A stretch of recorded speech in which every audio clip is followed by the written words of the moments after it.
जो है कोशिका भित्ति। पादप कोशिकाओं में प्लाज्मा झिल्ली के अतिरिक्त कोशिका भित्ति भी होती है। पादप कोशिका भित्ति मुख्यतः सेल्यूलोज की बनी होती है। सेल्यूलोज एक बहुत जटिल पदार्थ है और यह पौधों को संरचनात्मक दृढ़ता प्रदान करता है।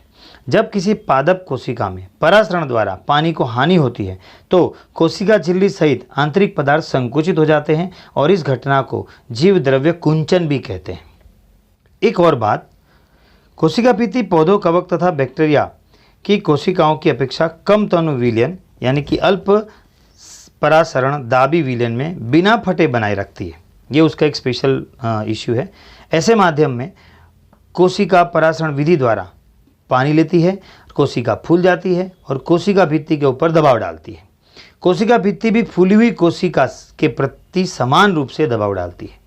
यानी कोशिका भित्ति के कारण पादप कोशिकाएं परिवर्तनीय माध्यम को जंतु कोशिका की अपेक्षा आसानी से सहन कर सकती हैं।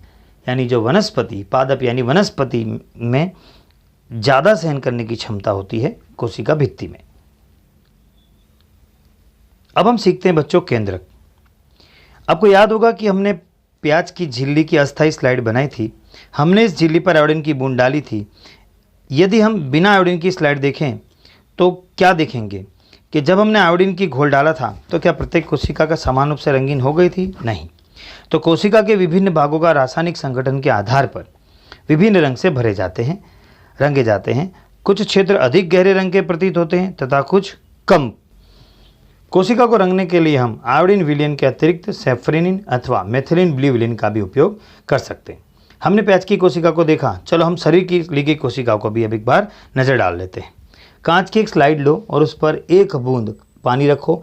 आइसक्रीम खाने वाले चम्मच से अपने गाल के अंदर के खाल को धीरे से खुरच कर चम्मच पर कोई वस्तु चिपक गई है, हाँ लार आती है, ठीक है। सुई की सहायता से स्लाइड पर समान रूप से फैलाकर रखो। इसे रंगने के लिए एक बूंद मेथिलीन ब्लू डालें और सूक्ष्मदर्शी द्वारा अवलोकन करें तो स्लाइड तैयार है। इस पर कवर स्लिप रखेंगे, उसको भूलना नहीं है। हम क्या देखते हैं, चलो उसको हम पेपर पर उतारते हैं। कोशिका के मध्य में गहरे रंग वाली गोलाकार अथवा अंडाकार डॉट की तरह संरचना दिखती है हमें। इस संरचना को केंद्रक कहते हैं। तो अब हम सीखेंगे केंद्रक के बारे में।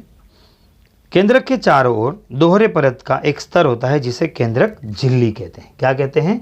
केंद्रक झिल्ली। केंद्रक झिल्ली में छोटे छोटे छिद्र होते हैं और इन छिद्रों के द्वारा केंद्रक के अंदर का कोशिका द्रव्य कोशिका केंद्र के बाहर जा पाता है। कोशिका द्रव्य के विषय में हम आगे पढ़ेंगे।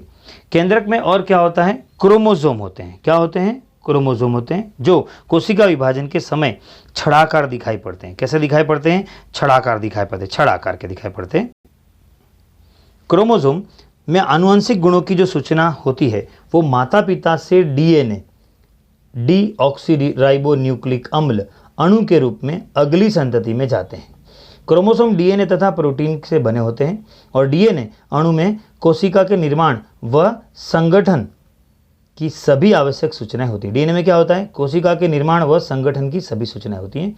डीएनए के क्रियात्मक खंड को क्या कहते हैं? जीन कहते हैं। क्या कहते हैं? जीन। जो कोशिका विभाजित नहीं हो रही होती है उसमें डीएनए क्रोमेटिन पदार्थ के रूप में विद्यमान रहता है। क्रोमेटिन पदार्थ धागे की तरह रचनाओं के एक जाल पिंड होता है। क्या होता है? क्रोमेटिन धागे की तरह रचनाओं का एक जाल पिंड होता है। जब कभी भी कोशिका विभाजित होने वाली होती हैं तब क्रोमोसोम क्या होते हैं? संगठित हो जाते हैं। कुछ जीवों में कोशिकीय जनन में केंद्रक महत्वपूर्ण भूमिका निभाता है। इस प्रक्रिया में एक अकेली कोशिका विभाजित होकर दो नई कोशिकाएं बनाती है। यह कोशिका के विकास व परिपक्वन को निर्धारित करता है तथा साथ ही सजीव कोशिका की रासायनिक क्रिया को भी निर्देशित करता है। बैक्टीरिया जैसे कुछ जीवों में कोशिका का केंद्रक क्षेत्र बहुत कम स्पष्ट होता है क्योंकि हम इसमें केंद्रक झिल्ली नहीं होती है। क्या नहीं होती? इसमें केंद्रक झिल्ली नहीं होती है। ऐसे अस्पष्ट केंद्रक क्षेत्र में केवल क्रोमेटिन पदार्थ होता है। ऐसे क्षेत्र को केंद्रक काय कहते हैं। ऐसे जीव जिनकी कोशिकाओं में केंद्रक झिल्ली नहीं होती है उन्हें प्रोकैरियोट, प्रो यानी आदि अथवा पूर्व, कैरियोट यानी केंद्रक। जिन जीवों की कोशिकाओं में केंद्रक झिल्ली होती है उन्हें हम क्या कहते हैं? यूकैरियोट कहते हैं। प्रोकैरियोटिक कोश चित्र में और भी अन्य अधिकांश द्रव्य अंगक नहीं होते हैं जो यूकैरियोटिक कोशिका में होते हैं। ऐसे अंगकों में भी अनेक कार्य भी कोशिका द्रव्य के असंगठित भागों द्वारा ही किए जाते हैं। आगे हम पढ़ेंगे इसके बारे में। प्रकाश संश्लेषी बैक्टीरिया में क्लोरोफिल झिल्लीदार पुट्टिका यानी पुट्टिका यानी थैला, थैले की तरह संरचना के साथ होती है, जबकि यूकेरियोटिक कोशिकाओं में क्लोरोफिल प्लेस्टिड के रूप में होता है। अब आता है कोशिका द्रव्य।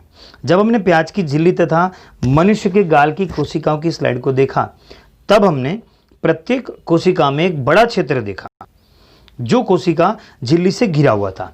इस क्षेत्र में बहुत हल्का सा धब्बा था, इसे क्या कहते हैं? कोशिका द्रव्य कहते हैं।